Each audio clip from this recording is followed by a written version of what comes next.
When you think of an atmospheric river, you probably think about pouring rain or really heavy snow, but in northern Nevada, east of the Sierra and the Truckee Meadows, oftentimes we just see a lot of wind. And yesterday we saw more wind than anything else.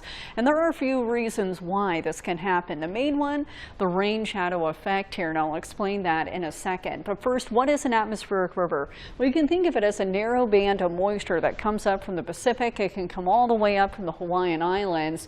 And this has to do with the low-level jet as well as a narrow band of moisture. So oftentimes you do see a good amount of wind with atmospheric rivers. As far as into northern Nevada and the Truckee Meadows, though, because we're on the other side of the Sierra, oftentimes when we get the wind, we can also have downsloping winds, and that's a drying effect.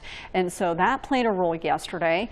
There's another reason why, where we also had a pretty strong jet stream with a jet streak, and that impacted us as well.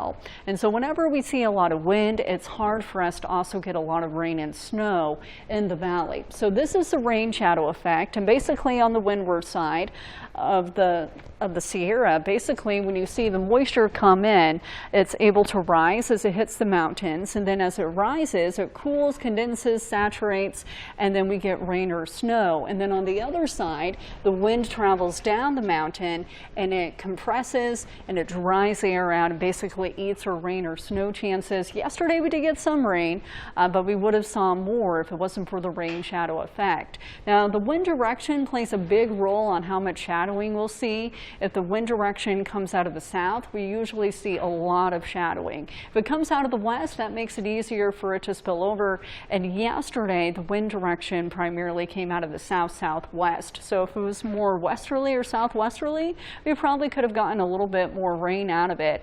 Also, whenever you have a lot of wind, it's just really hard to also get a lot of rain and snow. We did get some, though.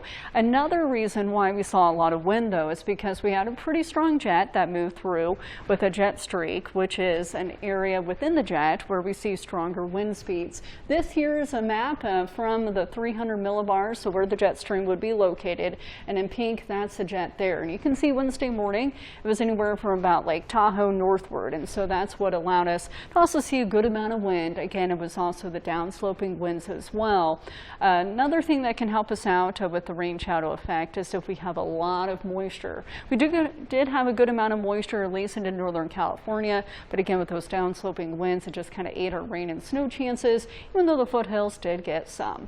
Have a great day.